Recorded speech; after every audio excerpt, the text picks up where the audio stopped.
Tila eksena sa pelikulang paglipat ng pulis sa isang pickup sa Michigan sa Amerika. Napansin kasi nila na mabagal at hindi diretso ang takbo ng sasakyan. Sinenensya nila ito pero hindi ito huminto. Nalaman na lang nakararanas pala ng medical emergency ang driver nitong lalaking senior citizen. Sinabayan ng patrol car ang takbo ng pickup. Naibaba pa ng driver ang bintana at bahagyang natakpan ang preno. Doon na nakalipat ang pulis. Tuluyan niyang pinahinto ang sasakyan at tinulungan ang driver.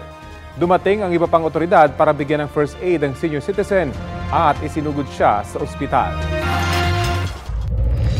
Ito ang GMA Regional TV News.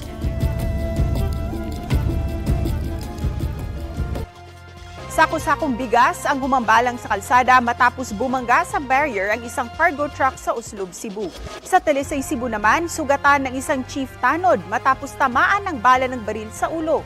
Ang mainit na balita hatid ni Femery Dumabok ng GMA Regional TV.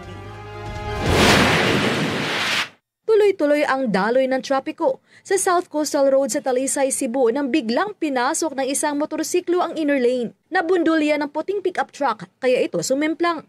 Ganyan din ang sinapit ng dalawang rider na biglang pumihit sa inner lane ng kalsada. Hindi na nagawang magpreno ng kotseng nakabangga. Kapwa tumilapon at natanggalan ng helmet ang dalawang sakay ng motorsiklo. Walang isinampang reklamo kaugnay sa dalawang insidente matapos magkaayos sa mga sangkot na motorista.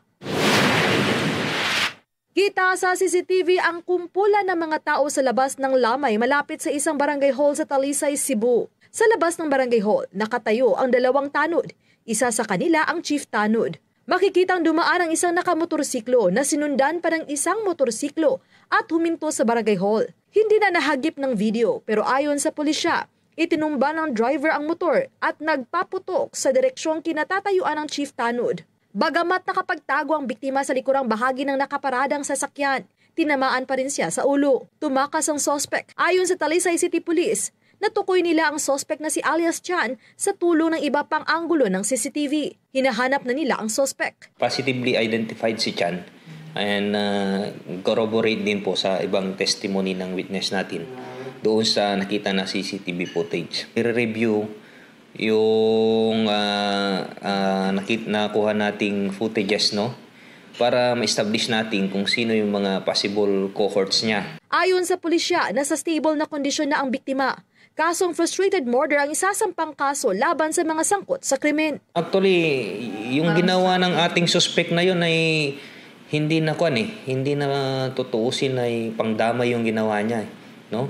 Paano kung natamaan yung ibang mga tao sa community natin. So, diskaril siguro yung pag-uutak ng suspect na to ba. Hindi siya cooperative, I mean. So, as I mentioned, no, na hindi talaga kami titigil, hindi namin siya mahuli. Sako-sakong bigas ang naggalat sa isang bahagi ng kalsada sa Uslob, Cebu. Mula yan sa tumagilid na cargo truck na bumangga sa barrier sa National Highway.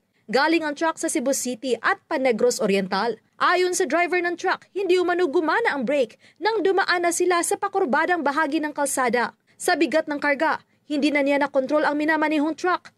Sugatan ang driver at pahinante. Patuloy ang investigasyon. Nabulabog ang drug bypass operation sana ng pulisya sa Mulo, Iloilo City. Nagkaroon daw kasi ng insidente ng pananaksak. 3 minor de edad ang biktima. Ayon sa pulisya, kadalasang alitan ng mga kabataan ang dahilan ng gulo. Minor de edad ang 2 sa 4 na itinuturong sospek. Naaresto ng isa sa kanila na sa maayos ng lagay ang mga biktima. Desidido naman ang mga kaanak nila na magsampa ng reklamo. Femery Dumabok ng GMA Regional TV. Nagbabalita para sa GMA Integrated News. May iniinunsyong panibagong serye ng Tigil Pasada ang mga grupong Manibela at Piston. Mangyayari po yan sa susunod na Lunes at Martes, September 23 at 24.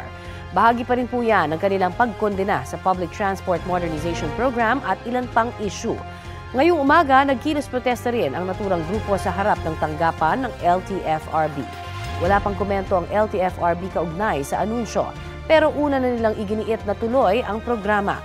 Kahit si Pangulong Marcos, sinabing hindi na po pwedeng maudlot ang programa dahil ilang beses na iyong napospone. Ito ang GMA Regional TV News. Patay ang isang lalaki matapos makuryente sa Dina, Zamboanga del Sur. Batay sa investigasyon, inutusan at binayaran ng biktima na putulin at tanggalin ang mga sanga ng isang puno. Kasama niya riyan ng isa pang lalaki. Habang nagpuputol daw ang dalawa, isang sanga ang sumayad sa live wire at nakuryente sila. Nahulog mula sa puno ang isa, habang sumabit sa sanga ang isa pang biktima. Pareho silang isinugod sa ospital. Dead on arrival ang lalaking sumabit sa sanga, habang nagpapagaling na ang kasama niyang nahulog mula sa puno. Wala pang pahayag ang pamilya ng mga biktima.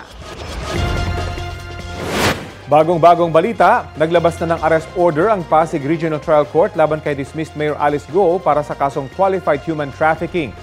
Batay sa utos ng korte, ililipat si Go sa female dorm ng Pasig City Jail.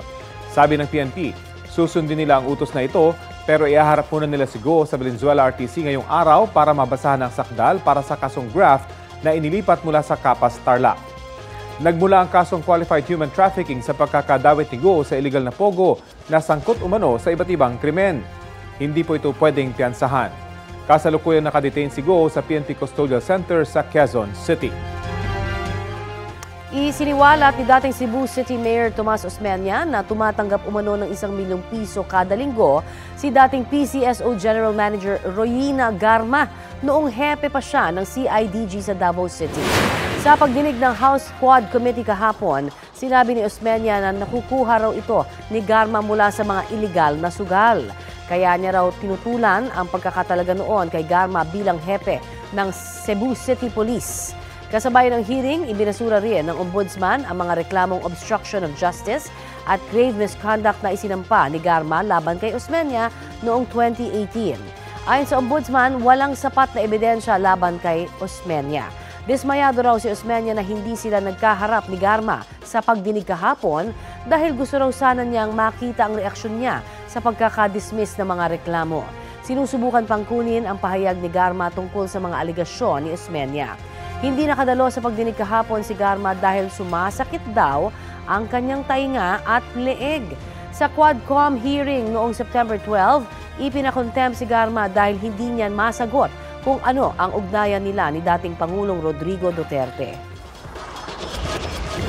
Magkakaroon daw ng tila second moon o pangalawang buwan ng Earth simula ngayong Setyembre. Batay sa pag-aaral ng American Astronomical Society, lalapit ang asteroid 2024 PT5 o tinaguriang mini-moon sa orbit ng ating daigdig mula September 29 hanggang November 25. Nitong Agosto lang nang madiskubre ang asteroid 2024 PT5 na may laking 10 meters. Hindi raw yan makikita sa kalangitan gamit ang mga mata lang. Kailangan pa ng telescope na ginagamit ng mga profesional para masilayan ang mini-moon.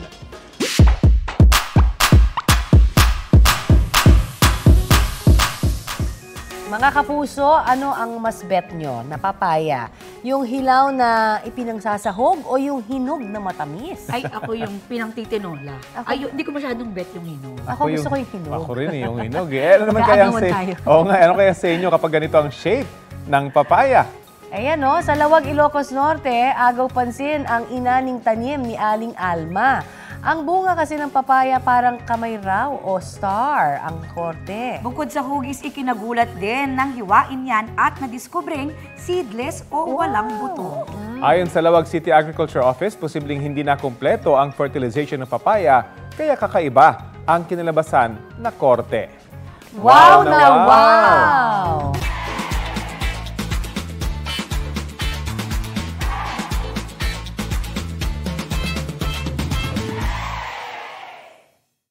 Kapuso, para sa mga maiinit na balita, mag-subscribe sa GMA Integrated News sa YouTube. Sa mga kapuso naman abroad, subaybayan nyo kami sa GMA Pinoy TV at sa www.gmanews.tv.